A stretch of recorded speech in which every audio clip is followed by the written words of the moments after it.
In this lecture, we're going to be looking at some introductory concepts that have to do with media. In particular, the field that many have called new media. We'll look briefly at the definition of this idea of new media, and then we will go into detail regarding an example of how new media is structured. After these pieces are put into place, I'll take a shift and look at some of the ways that Catholic theology can be useful for thinking about these media concepts, and how these media concepts can be useful for thinking about Catholic theology. Then at the conclusion, I'll offer a couple of ideas about where we might go from here. During my remarks, I'll be drawing on some ideas that are presented in a video made by Simon Hunter for the Media Insider channel on YouTube. Professor Hunter teaches media studies at Tavistock College in southwest England. The Media Insider YouTube channel is chock full of good resources for understanding media theory and media history. This particular video introduces an idea called uses and gratification theory, and if you haven't had a chance to watch it yet, don't worry. When the time comes, I'll give it a recap. I also am going to be looking at some of the history and analysis presented in an article by Richard Trenholm, published recently on cnet.com, called When Hollywood Finally Noticed the Web, What It Got Right and Oh So Wrong. And again, if you didn't have a chance to read it yet, no worries. When I get to it, I'll give you the context you need to take the ideas and understand them as we move forward. Okay, we good? Good. So let's start with some basics. Let's take a moment and talk about some of the similarities and differences between old media and new media. I'd like to take a moment and think about a painting. 2 centuries ago, a painting was a singular object. It took time to create, and once it was created, it existed in one location at one time. So here we have a Sunday afternoon on the island of La Grande Jatte, painted between 1884 and 1886 by Georges Seurat. So let's ask, what is this painting doing? Well, on one level, it's a preservation of a moment in the late 19th century where bourgeois Parisians gathered on the shore to pass the time. So the painting conveys historical information. It also conveys emotional information. When you look at it, you feel something. You imagine what the people who are there sitting on the shore were thinking and doing and hoping and dreaming as they were there. But at the same time, it did all this in one place for a limited number of people who could get into the room to see it. But a painting like this is a good way to start thinking about media. The word indicates mediation, the connection of disconnected places and times brought together through an artifact, an object. In this case, it's a painting. And that was a century and a half ago that this painting began to create this connection, and it has been going on through the years to the point where now we, in our current time, are connected back to 1886. Now, a lot has happened in the last 150 years. Probably the most important change is the rise of mass production. We have reached a point where we can mechanically copy objects on a huge scale. A can of soup in Chicago is the same as a can of soup in Los Angeles, or Atlanta, or in Boise, Idaho. In the early part of the 20th century, a thinker named Walter Benjamin explored how this shift from handcraft to the factory would affect not only everyday household objects like soup cans, but would also affect the culture and the communications used by an industrial society. While he wrote a great deal on the subject, perhaps his best-known essay that addresses these matters is called The Work of Art in the Age of Mechanical Reproduction from 1935. In the essay, Benjamin notes that the manner in which human sense perception is organized, the medium in which it is accomplished, is determined not only by nature, but by historical circumstances as well. And for more than a century, the historical circumstances of media production have involved the mass production and mass organization of human senses. Print, radio, and television became examples of what we now call the mass media. In contrast to La Grande Jatte, our solitary painting by Seurat, which mediated a memory in a single room, The 20th century saw the rise of mechanisms to create mediated communications across countless rooms, speaking to innumerable audiences. A key feature of each of these forms of mass media, whether we're talking about print, radio, or television, is that they were each largely considered a push medium. This means exactly what it says. The communication in these media is a one-way affair. Information and requests are pushed through the medium to the audience. This one-way push style of distribution is a hallmark of what has come to be called old or traditional media. Now, what do I mean by one way? Well, let's look at an example. In the 1970s or 1980s, you might read an article in a magazine or watch a TV show in the evening that deals with a subject that you find controversial. Maybe it expressed a political opinion that you disagreed with, or maybe it made a factual claim that you knew to be wrong. What would you do in such a situation? Well, in the 1970s or 1980s, you'd take out a piece of paper, or you'd pull out a typewriter, and you might write a letter to the editor or to the manager of the television station. So I want us to note that dynamic. The program was distributed very easily to hundreds or thousands or even millions of homes, but the feedback about the message did not have the same kind of public access. It was not easy. In old media, the distribution is fast and efficient, and the response from the audience, the feedback about the message, is inefficient and slow. This is why, as Simon Hunter from the Media Insider noted, the main form of analyzing these old media was a method called the effects model.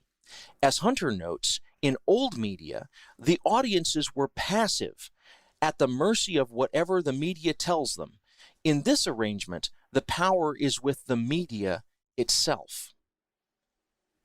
I think for a lot of you, hearing about the 1970s or the 1980s feels like hearing about an alien world. And in many ways, it was very alien to the way we think about the various forms of media today. When I describe the one-way nature of old media, I imagine a lot of you began thinking about how you might handle a complaint like that today.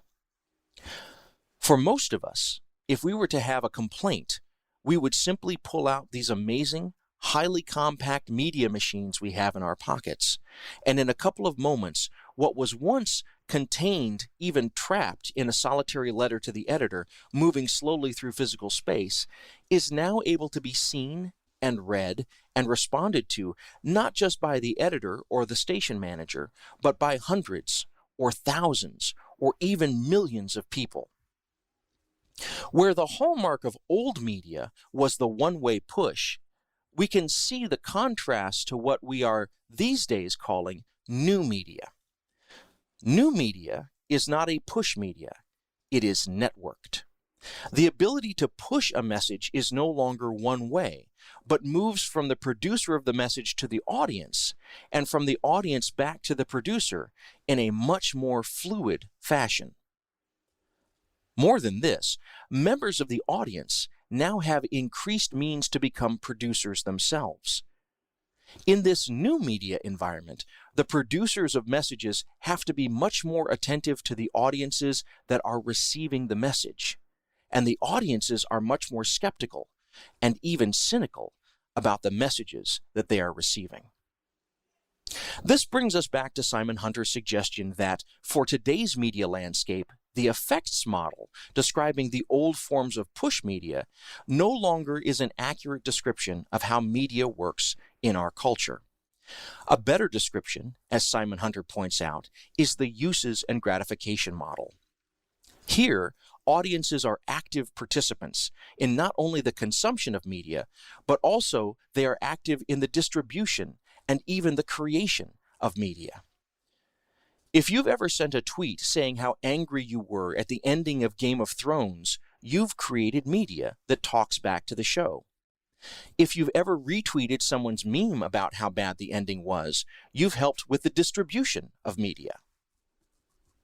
Or maybe you're searching for an article about how bad you thought the ending of Game of Thrones was, and you stumble upon a racy, fan-generated fiction that takes the characters of the show in an entirely new direction, this time with a much more satisfying ending. In all of these examples, the subject might be Game of Thrones, but please note that the creators of the show are no longer in exclusive control of the content or the messaging about the show. The quick history I'm giving you here is highly simplified. There are a lot of nuances and details that affect the transition we've made as a culture from old media to new media. As Richard Trenholm noted in the article I mentioned about what Hollywood got right and wrong about the internet, this transition happened in part because of technology's potential to be a tool for wrongdoing and a democratic open medium where you can be who you want to be. In other words, some of us look at the world and we want to do bad things. We want to take advantage of people through confidence schemes or fabricated information. Others look at the world and want to do good things. They want to find ways to get more power and opportunities into the hands of folks that have often been left out of decision-making in our society. The transition from old media to new media is driven by both these dynamic interests, the desire to do good and the desire to do evil. But in addition to these competing human interests for good and for ill, there was one technological advance above all others that paved the way for new media to become possible: the internet. We live in a world where everywhere that you turn, you encounter the internet. In particular, the part of the internet we are most familiar with is the World Wide Web. We all know this, but have you ever stopped to think about how the web works?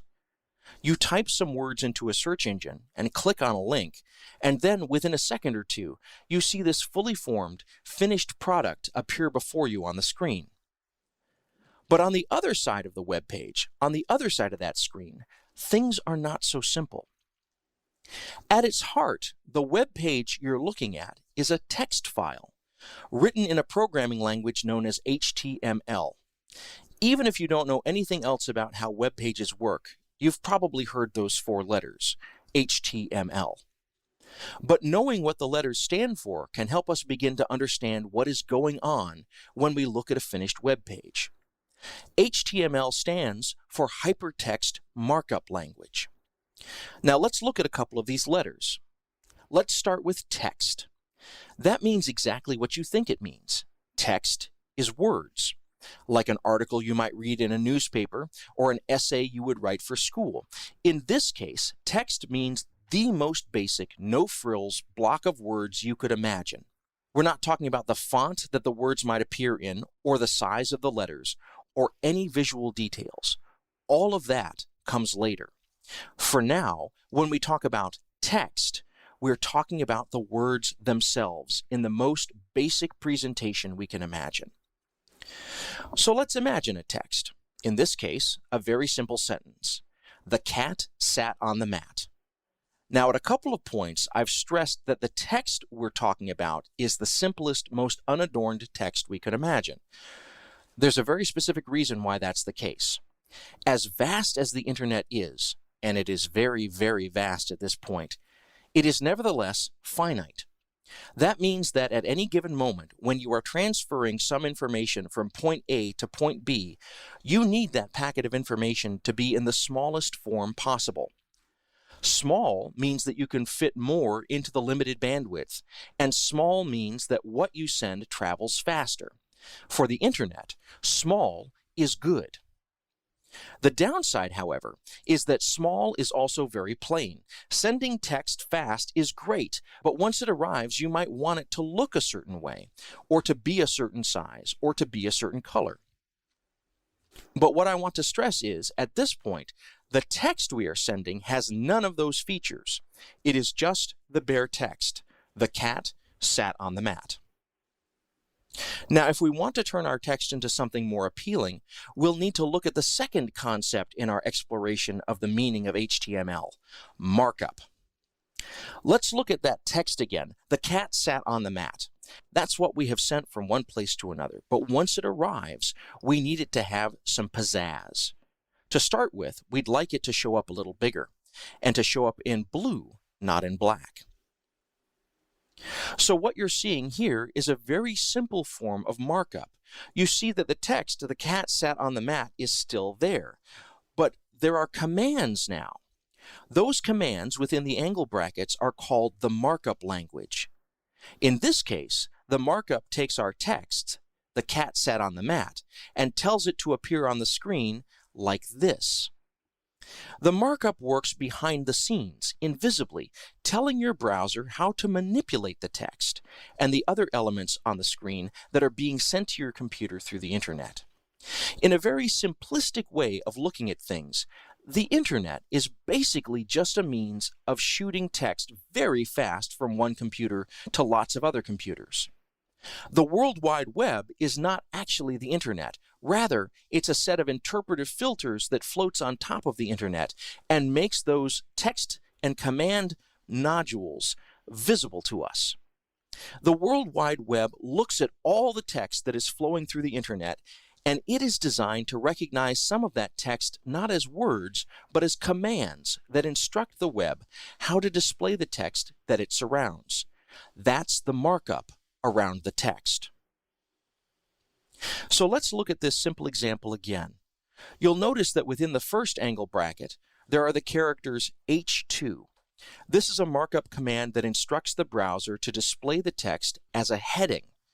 In particular, not as the largest possible heading, that would be an H1 command, and not as the smallest possible heading, and depending on the browser, that might be a command like H3 or even H5 or H6. No, what the H2 command does behind the scenes is to send the browser to go and look not to the central location where the command came from, but to the local font library there on the machine itself, and to find the closest fit to the medium-sized heading that it can, and to use that to fulfill the command. This means that, depending on some variables like what computer you are using and what browser you are using, the same set of markup commands might lead to differences in how a given website is displayed or how it functions. Sometimes these differences are so subtle you don't even notice them. Other times, these differences will actually break the functionality of the website on certain systems. For example, if you've ever been trying to use a government website and have seen the message, "Please use Microsoft Internet Explorer as the preferred browser," you're seeing an artifact of this problem. This gives us a couple of clear takeaways. One, even though it is always getting better, it is very difficult to control every detail of how a website will look to the user. Two, you can easily drive yourself crazy if you try. In other words, a web designer is aware that any web page they make will always be a balance between their design intentions and the local control of a given system and its web browser. In a web page, central commands from the designer are affected by their context when seen by the end user. What's fascinating is that there's a key concept from Catholic theology that can help us understand this dynamic. The term for this is subsidiarity. In John Paul II's encyclical Centesimus Anno, subsidiarity is defined as a principle whereby a community of a higher order should not interfere in the internal life of a community of a lower order. This principle of subsidiarity works in tandem with some other theological principles, in particular the principles of solidarity and synodality. Without getting too technical, solidarity means standing together, and synodality means making decisions together. The Catholic Church is often described as a hierarchy, where beliefs and practices are governed by the leaders of the Church, and the laity is expected to follow with obedience. While certainly this model of the Church has been an accurate description at key points in our history, the hierarchical understanding of the Church has become more nuanced in the 20th century, in particular in the wake of the Second Vatican Council. The three concepts I mentioned a moment ago, subsidiarity, solidarity, and synodality, have always been a part of the Church and its teaching. But Vatican II brought them forward in a renewed manner and made them central to our discussions of liturgy, theology, and evangelization. Let's take a moment to look a little more closely at this one concept, subsidiarity. This is a helpful bit of clarification from theologian and canon law scholar James Corridon. He says subsidiarity implies an appropriate autonomy and self-direction for the local church. The local congregation is always committed to the communion of churches, those nearby, others in the diocese, and all those within the communion of the local church. But at the same time, the local congregation possesses its own identity, its proper responsibilities, and its legitimate freedom of action. I just want to highlight these three concepts within Corydon's remarks. The concepts are communion, responsibility, and autonomy. Now, older models of the church have stressed communion and responsibility, but have downplayed the idea of autonomy. These sorts of models were especially in operation before Vatican II, but we can also see vestiges of them in many corners of the church to this day. I'm going to use a shorthand and call these models of the church that emphasize responsibility over autonomy hierarchical. Of course, there are also ready examples of church models that emphasize autonomy over communion or responsibility. Over the history of the church, communities that have gone this route have pulled away from Catholicism in schism and Reformation.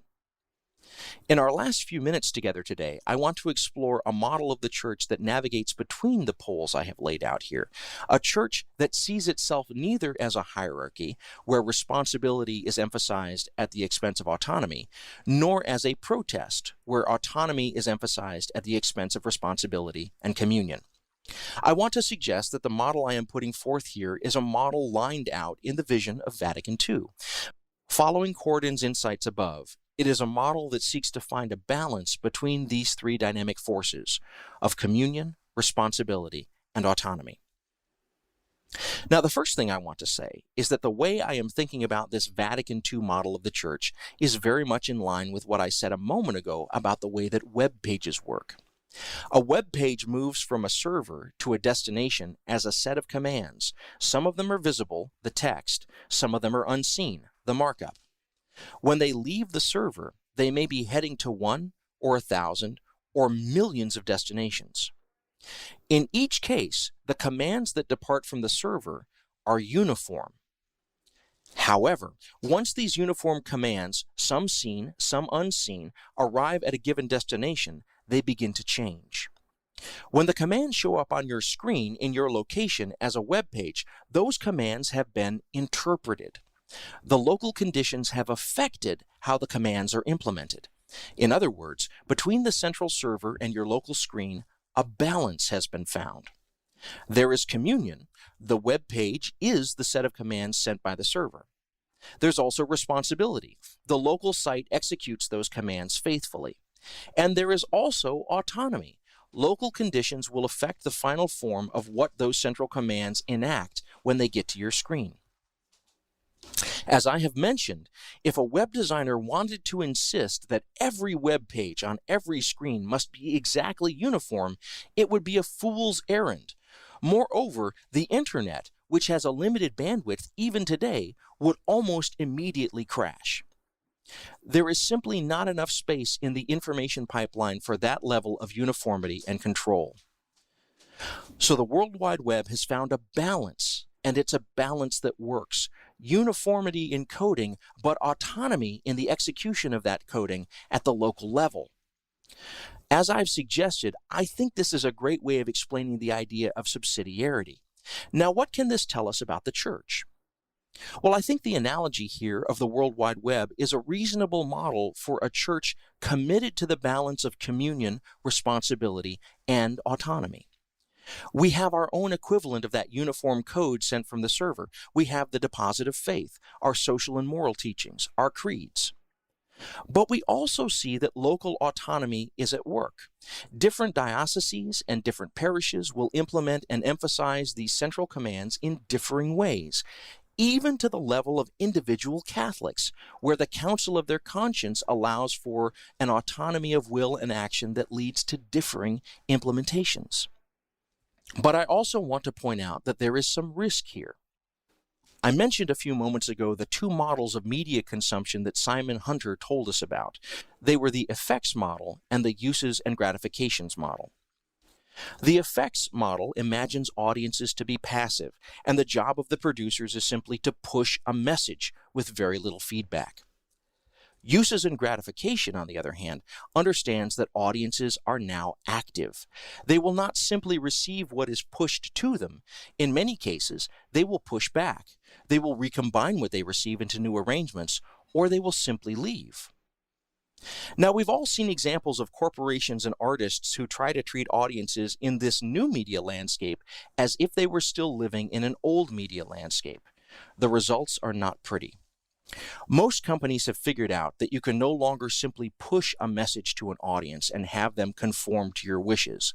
The new media landscape demands a level of engagement with audiences that involves a measure of risk. You risk that the audience will turn on you. You risk that the audience will abandon you. But even more, there is a risk that engagement with an audience will change your message or change you.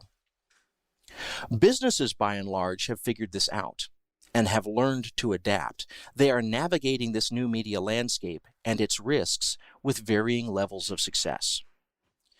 What I fear, however, is that the church has not yet gotten this message. Let's recall what Walter Benjamin said. The manner in which human sense perception is organized, the medium in which it is accomplished, is determined not only by nature, but by historical circumstances as well. What he is saying is that the way we expect information to work, with us and for us, is deeply affected by the technologies through which we receive that information. In the past, businesses were comfortable dictating to audiences because the technologies of distribution were one way. They were push models. Getting the information to the audience was easy, and the audience talking back was difficult. But now, the technological landscape has completely changed. Expecting an audience to passively receive a message is no longer going to be effective. Instead, the new media landscape demands engagement, risk, and the possibility that both receiver and sender will be changed during the interaction. Now, what I fear is that, for many leaders of the church, their view of the world is still governed by the older hierarchical model. In other words, the expectation I see among many leaders of the church, not all certainly, but many, is that a set of commands, visible and invisible, that are sent out from the central server will be implemented uniformly in all locations without variation. I'm not sure the hierarchical model was ever that effective, but it certainly is not effective in a world where, as Benjamin has pointed out, technology has changed the very way that we think about hierarchies. In other words, the genie cannot be put back into the bottle. Audiences understand that they can talk back, they can give feedback to every other aspect of their culture. There is no reason to think that they would not expect the same possibility is now available within their church. At its core, this is what subsidiarity means: trusting the local communities to interpret the central commands in a faithful but contextually appropriate manner. At its core, this is also what synodality means: making decisions together. Most importantly, this is what solidarity means: the willingness to stay in communion through this messy and risky process of exploring our new world of possibilities together. I do not believe the church should view this as a threat, not at all. It is an opportunity, the likes of which we have rarely seen in human history. And we have the blueprint to navigate it within our own church documents. The very language of Vatican II has highlighted our way forward. We must, as leaders and laity both, be willing to step away from our love of hierarchy and to explore together the new landscape, a landscape marked by subsidiarity, solidarity, and synodality.